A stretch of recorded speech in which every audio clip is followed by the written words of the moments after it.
कौन पढ़ रहे थे अंकित मूल्य से क्या निकालना, विक्रय मूल्य। एक अंकित मूल्य दिया रहता था और उस पर हम लोग क्या निकालते थे, छूट। जैसे मान लीजिए यही क्वेश्चन था पिछली बार जब हम लोग पढ़े थे, तो अंकित मूल्य कितना था, 3500 था ना।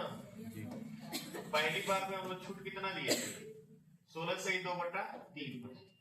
ये 16 से 2/3% का मतलब होता है 1/6, यानी हम छूट दिए 6 से कितना 5, और 14 से 2/7 का मतलब होता है 1/7। हम लोग 7 से कितना दिए थे 6, और 20% का मतलब होता है 1/5, 1/5 यानी 5 से कितना दिए 4। तो 5 से 5 कट गया, 6 से 6 कट गया, हमारा बचा कितना 7 से 4। तो ओवरऑल छूट कितना मिला 3 का, कितने पर 7। 3/7 को बोलते हैं कितना, नहीं समझ में आ रहा तो गुणा कर दीजिए, क्या करते हैं 7 चौक को 28, ठीक है। ये चीज हम लोग को निकालना था। इसमें अंकित मूल्य दिया है 7 का वैल्यू कितना दिया है 3500, किससे गुणा किया है 500, तो 4 का वैल्यू 4 बचे 20, यानी कितना हो जाएगा 2। ये जो 7 है आपका, ये है अंकित मूल्य, अंकित मूल्य। और ये जो अभी पाए हैं आप ये 2000, ये क्या है विक्रय मूल्य छूट के बाद। और इसमें जो 1500 आएगा वो 1500 का क्या आएगा छूट है। ये चीज हम लोग पिछले दिन पढ़े। इसमें किसी को डाउट हो तो बताइए, इसमें किसी को डाउट हो तो पुराना वाला वीडियो देख लेंगे, ठीक है। बाकी एक हफ्ता आप मैच सर्वे किए होंगे। लिखिए टाइप नंबर 2, विक्रय मूल्य से अंकित मूल्य ज्ञात करना।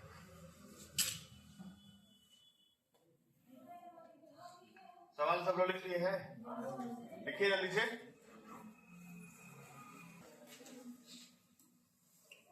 एक दुकानदार घड़ी के अंकित मूल्य पर 20% बट्टा देने के बाद 10% का अतिरिक्त बट्टा देता है और वस्तु को कितने रुपए में बेच देता है 2880।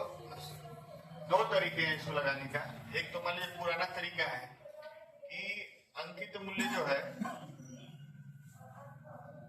हम मान लेते हैं अंकित मूल्य x रुपए था, x रुपए अंकित मूल्य था, और उस पर हम दिए छूट कितना 20%, 80% बचा।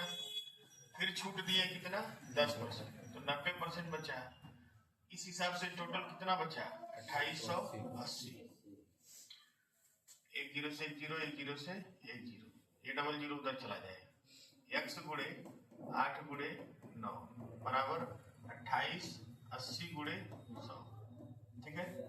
8 से काटेंगे, 8 3 24, 8 6 48, 36,000 आ गया। 9 से काटेंगे तो कितना आ गया, यानी जो हमारा अंकित मूल्य था वो कितना था 4। ये पुराना तरीका है कि हम x मान लें और अंतिम विक्रय मूल्य के बराबर इसको रख दें। दूसरा तरीका है रेशियो वाला है कि पहली बार में हमको छूट मिला है 5 से कितना हुआ है 4, दूसरी बार में 10 से कितना हुआ है 9, ये हो गया आपका कितना 50, और ये हो गया कितना 36 का वैल्यू दिया हुआ है। 36 का वैल्यू दिया है 2880। अब कैसे जानेंगे कितना है, देखिए 36 8 बार में जाएगा ना 80 बार में, 36 8 होता है 288। इसको भी 8 बार में करिए, 80 से गुणा, 5 8 40 और डबल जीरो, कितना आ जाएगा 6। यानी हमारा अंकित मूल्य जो था कितना था 4000 था, और ये हमारा क्या है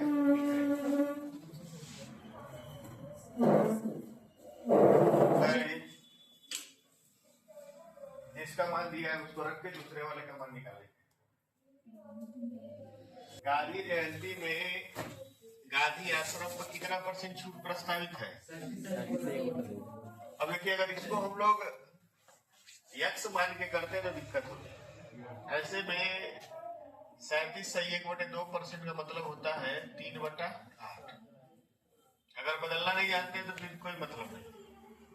यानी 8 रुपए का सामान है और उस पर 3 रुपए की छूट है तो बिकेगा कितने में 5। ये अंकित मूल्य है और ये विक्रय मूल्य है। आपसे पूछ रहा है कि अब दिया है वस्तु का विक्रय मूल्य 525, 5 का वैल्यू 525, कितने से गुणा हुआ है? 105 से।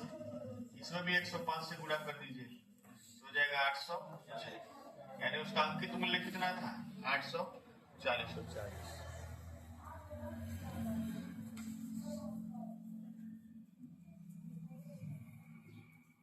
लाभारी वगैरह ईमानदारी से कहा जाए तो पता नहीं आप लोग पढ़ेंगे नहीं पढ़ेंगे, लेकिन अगर इस छुट्टी का अगर लाभ नहीं उठाए तो फिर आपसे ज्यादा 20% की छूट उसके बिक्री मूल्य में 25 रुपए की कमी कर देती है। खिलौने का नया विक्रय मूल्य क्या होगा? बनाइए। लाभानी में ढेर सारे विविध क्वेश्चन है, अब पता नहीं हम लोग एक खिलौने के अंकित मूल्य पर 25% की छूट, उसके बिक्री मूल्य में 25 रुपए की क्या करें? कमी करें।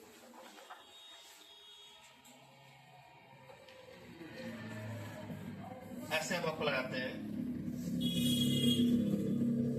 अंकित मूल्य बराबर आप ले लीजिए 100 रुपया। अंकित मूल्य क्या है? 100 रुपया। और छूट कितना है? 25%। तो हमारा विक्रय मूल्य कितना हो जाएगा? 75 हो जाएगा। बोलिए। अब 75 हुआ है और बिक्री मूल्य में कितने रुपए की कमी हुई है? 25 रुपए। यानी प्रारंभ में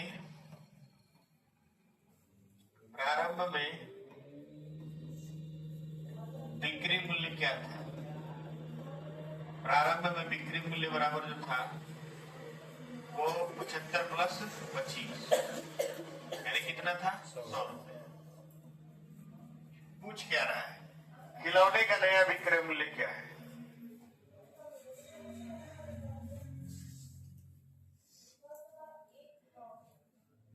चलिए इसको दूसरे तरीके से देखते हैं। नया विक्रय मूल्य पूछे, छोड़िए। 25% छूट पर 25 रुपए की कमी, यानी 1% का मान कितना है? 1 रुपया।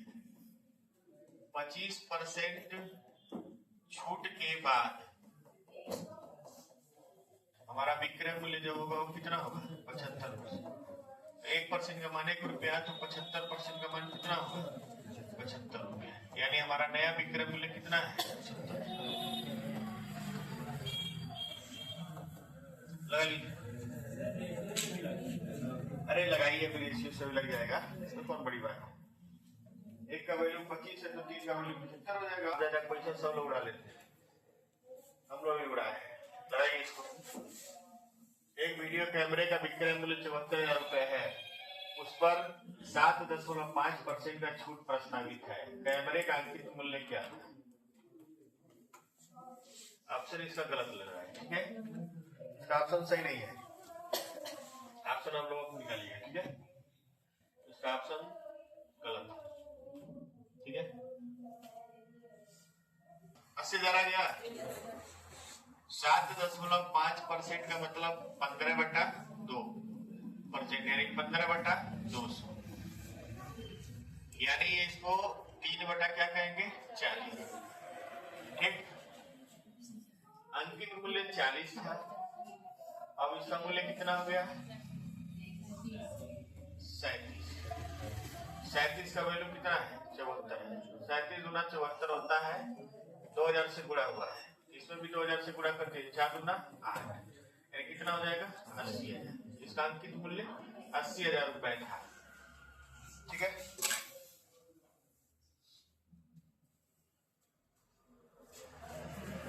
आगे बढ़ा जाए। पहला टाइप हम लोग पढ़े हैं, पहला टाइप और ये जो दूसरा टाइप। पहले टाइप में हम लोग अंकित मूल्य से क्या निकालते थे? विक्रय, और दूसरे टाइप में हम लोग विक्रय मूल्य से अंकित। ये दोनों टाइप पेपर में नहीं आते, ठीक? बड़े बढ़िया एग्जाम, नॉर्मल कहीं पूछ सकता है, और ये उम्मीद मत लगाइए कि इस तरह के सवाल आपको ज्यादा मिलेंगे किताब में, ठीक? आगे बढ़े ना? चलिए। लिखिए टाइप नंबर 3 और इसको लिखिए मोस्ट इंपॉर्टेंट। ये बहुत ज्यादा पूछता है। टाइप नंबर 3 लिखिए, जल्दी करिए। विक्रेता 20% की छूट देकर भी 20% का लाभ कमाता है, वस्तु का क्रय मूल्य क्या था? इस प्रश्न को समझना बहुत जरूरी है, बहुत खास प्रश्न है ये। दुकानदार छूट देने के बाद भी क्या पाता है? लाभ। कोई दुकानदार कितना है? 600। 3 चीजें लेकर अब चल रहा है। सारे पूरा डिस्काउंट जो है, पूरा बट्टा जो है इसी पे डिपेंड है। अगर आपको यहाँ समझ में आ गया तो डिस्काउंट में फिर कुछ नहीं समझना, ठीक? इसलिए आराम से समझिए। 3 चीजें हम लोग के पास है। एक हमारा सीपी है और एक हमारा अंकित मूल्य है और एक हमारा विक्रय मूल्य, ठीक है? कितने में खरीदे हैं नहीं मालूम, मालूम है दिया है नहीं मालूम। अंकित मूल्य हम रखे हैं कितना? 600। ये हम अपने पास से रखे। कितने में खरीदे यही नहीं मालूम है और यही पूछ रहा है वस्तु का क्रय मूल्य क्या है, कितने में खरीदे थे, ठीक? और विक्रेता को कितना परसेंट छूट दिए हैं? 20%। तो 600 पर 20% का छूट देंगे तो 600 का 80/100 480। देखिए 480 रुपए में बेचा है। कितने में बेचा है? 480। 480 रुपए में बेचा है, तब भी उसको क्या मिला है? लाभ। लाभ मिला है ना? कितना परसेंट लाभ मिला है? 20%। इसका मतलब यह है कि 480 से कम में ही खरीदा होगा। तो देखिए छूट हमेशा अंकित मूल्य पर देते हैं और ये जो लाभ होता है, ये लाभ हुआ है वो किस पर हुआ है? क्रय मूल्य। अब आप ऐसे समझिए, सवाल तो हम लगा नहीं रहे हैं, बता रहे हैं, तो ध्यान से समझिए। ये लाभ पर है 20% लाभ, यानी 120% का जो मान है वो कितना है? 480। ये चीज समझ में आ रहा है? तो 1% का मान हो जाएगा कितना? 4। 100% हमारा क्या होता है? सीपी। 100% का मान क्या होगा? 400। अब इसको अच्छे से समझिए। 400 रुपए का सामान था, ठीक है? और इसका दाम कितना रख दिया? 600। अब 600 दाम रखा और 600 पर 20% का क्या दिया? छूट दी, तो 480 रुपए में बिक गया। तो यहाँ से इसको कितना परसेंट लाभ हो गया? 20%। 20% लाभ हुआ कि नहीं हुआ? बस यही चीज आपसे पूछ रहा है कि ये इसका क्रय मूल्य कितना है। तो आप दोबारा हम इसको लगा के समझा रहे हैं, ध्यान समझिएगा। ये जनरल विधि है, पहले हम लोग इसी तरह लगाते हैं। आपको हम एक छोटा सा फार्मूला देंगे, उससे पूरे डिस्काउंट का सवाल लगेगा। देखिए अंकित मूल्य कितना था? 600। अंकित मूल्य कितना था? 600। तो 600 पर हम छूट दे दिए कितना? 20%। जितना भी दिया है दे दिए। कितना हो गया? 480।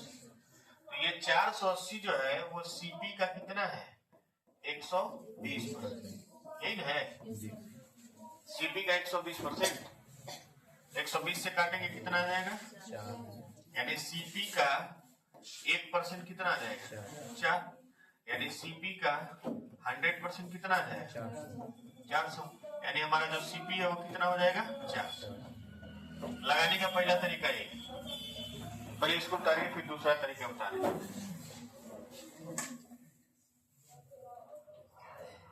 उतारिए इसको जल्दी से, इससे नहीं लगाना आपको, ये बड़ा मीठा है।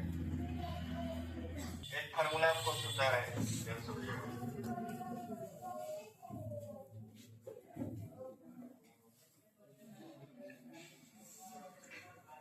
देखिए अंकित मूल्य पर छूट ऐसे मिलता है ना? अंकित मूल्य पर जो छूट होता है परसेंट, ये होता है किसके बराबर? विक्रय मूल्य। अंकित मूल्य पर छूट देते हैं तो क्या मिलता है? विक्रय। और क्रय मूल्य पर अगर हम लाभ देते हैं तब भी हमको क्या मिलता है? विक्रय। पहले दिन इस सवाल को हम लगवाए थे। अब दोनों को आपस में क्या करिए? बराबर करिए। एमपी पर 100 माइनस छूट परसेंट बराबर सीपी पर 100% प्लस लाभ। परसेंट से परसेंट को हटा सकते हैं, कोई दिक्कत नहीं। अब हम क्या कर रहे हैं? एमपी बटा सीपी। एमपी को ये रहने देते हैं, सीपी को नीचे लाए हैं, तो ये हमारा हो जाएगा 100 प्लस लाभ बटे 100 माइनस छूट। यानी अगर आपको दिया है अंकित मूल्य तो डायरेक्ट आप क्रय मूल्य निकाल सकते हैं, आपको विक्रय मूल्य निकालने की आवश्यकता नहीं। कैसे निकालेंगे? देखिए, अंकित मूल्य कितना दिया है? 600। आपसे पूछ रहा है सीपी 100 प्लस लाभ कितना है? 30 और 100 माइनस छूट कितना है? 30। यानी 600 बटा सीपी बराबर हो जाएगा 120 बटा 80। ये कर जाएगा इसमें 3 और 2। यहां से इसको करने के कितना है? 3 दूना 6, 200 दूना 400। यानी ये हमारा जो सीपी आएगा 200 दूना कितना आ जाएगा? 400। लगा लीजिए इसको।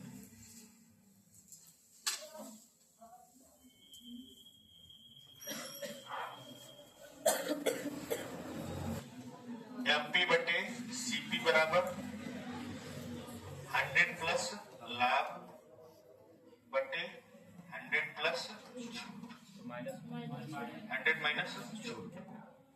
चलिए, तो 600 बटे सीपी बराबर 120 बटा 80 कर देंगे 3 बटा 2।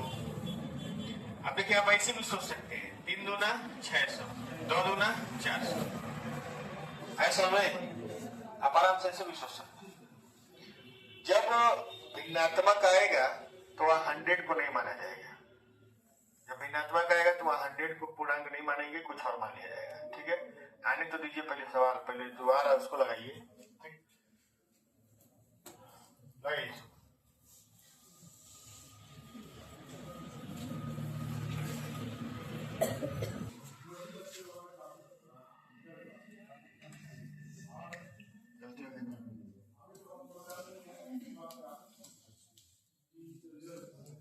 ये है ना, चले ध्यान दीजिए। एक में इसका अंकित मूल्य कितना है? 16। एमपी बटे सीपी बराबर आपको बताया थे 100 प्लस लाभ बटे 100 माइनस छूट। यही है ना? चलिए ध्यान से देखिए, 1600 बटे सीपी बराबर लाभ कितना है? 120 हो जाएगा और ये कितना हो जाएगा? 75। 5 से काटिए, देखिए कितने बार कट रहा है? 15 से काटिए, 15 5 75, 15 8 120, 8 दूना 16, 200 पचे कितना होगा? 1000। हाँ तो क्या,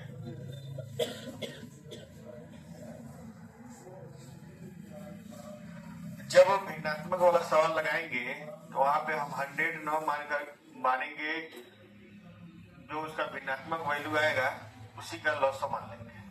ठीक है, अभी आगे आएगा सवाल। ठीक है,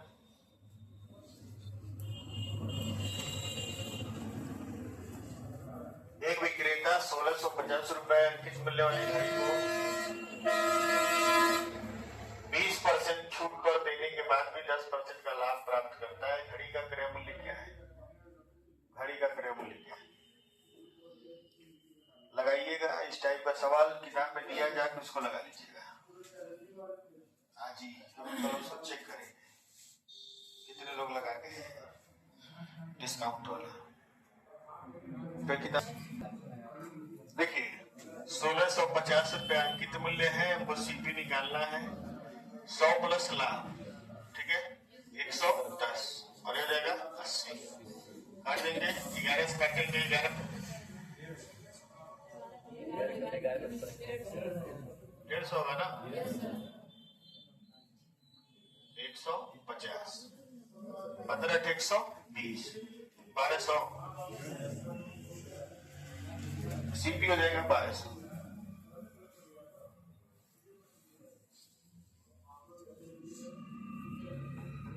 इसके बाद वाला जो प्रश्न है उसी के आधार पे पहला से 7वां प्रश्न है किताब में, छूट की दर ज्ञात करता है।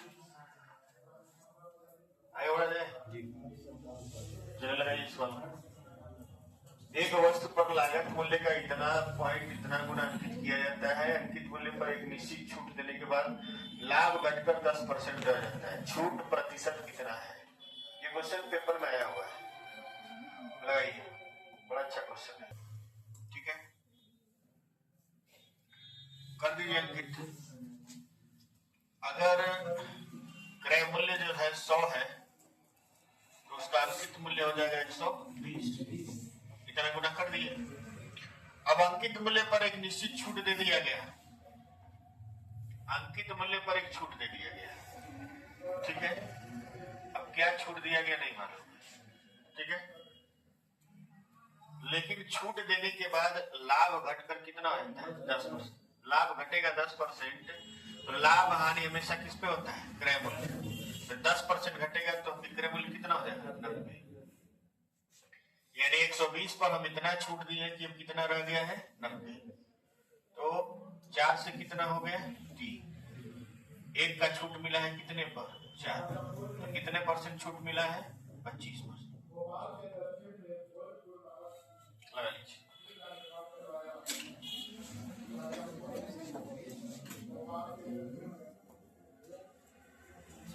आपसे लग रहा गड़बड़ है, आपसे गड़बड़ है।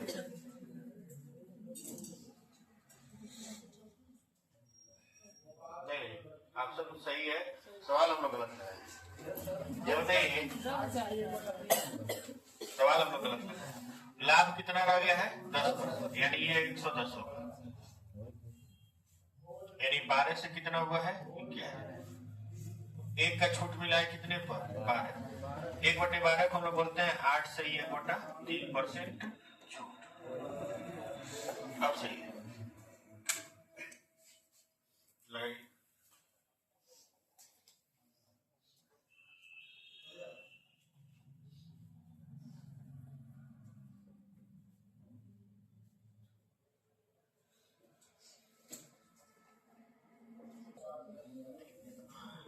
एक 1000 है ना, 1000 बटे सीपी बराबर 125/5/3, यानी कि 5 दूना 10, 3 दूना 600।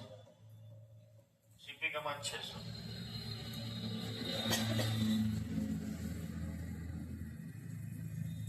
आगे बढ़ा जाए।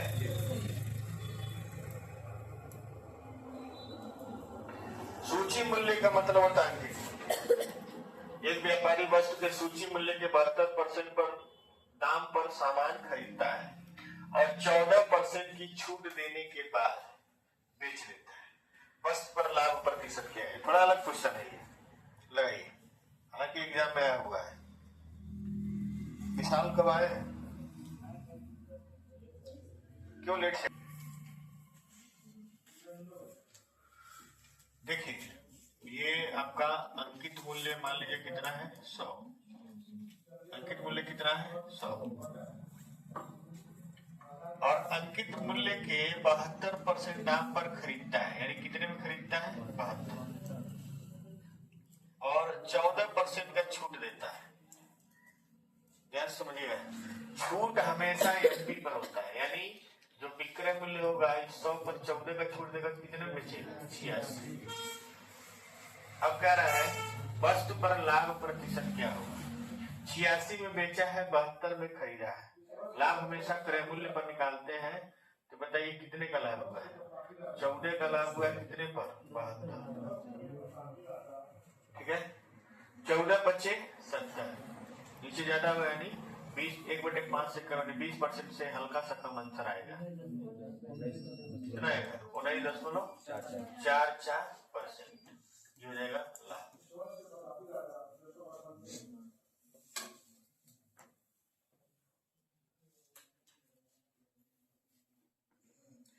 आपको हमेशा इस बात का ध्यान देना है कि लाभ और हानि हमेशा क्रय मूल्य पर निकालते हैं और छूट हमेशा अंकित मूल्य पर निकालते हैं। छूट जो 14 रुपए का दिए हैं वो 100 पर दिए हैं और जो लाभ लिए हैं वो किस पर लिए हैं, 72 पे लिए हैं। लाभ हानि क्रय मूल्य पर और छूट हमेशा अंकित मूल्य।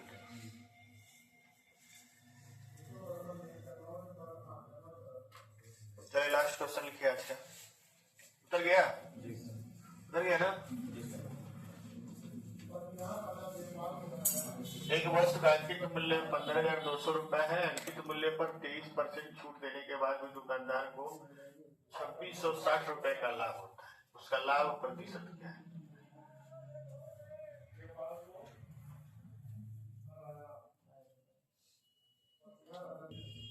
यहाँ पर दो चीज दिया हुआ है, ठीक है। यहाँ पर दो चीज दिया हुआ है। पहला चीज दिया है विक्रय मूल्य 15,200 रुपए अंकित मूल्य है ना, तो 15,200 रुपए अंकित मूल्य है और इस पर 23% का क्या है, छूट। तो छूट के बाद जो मूल्य बचा वो क्या है, विक्रय मूल्य। और हमारा लाभ कितना है, हमारा जो लाभ है वो 2600 कितना है, 60।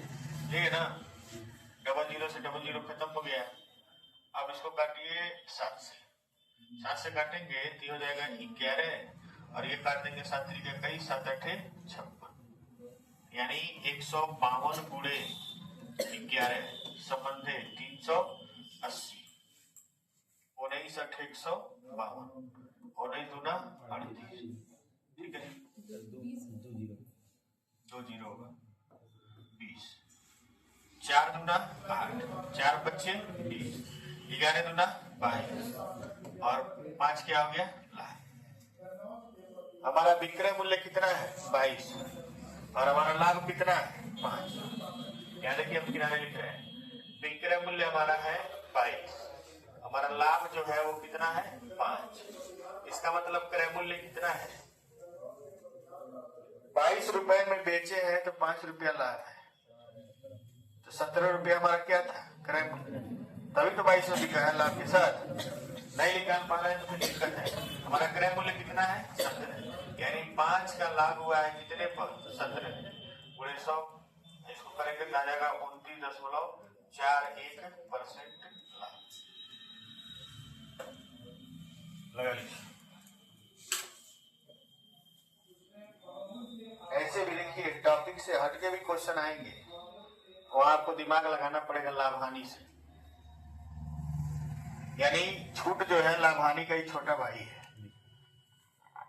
लाभ हानि और छूट आता है तो आपका बहुत सही अंक गणित हो जाएगा।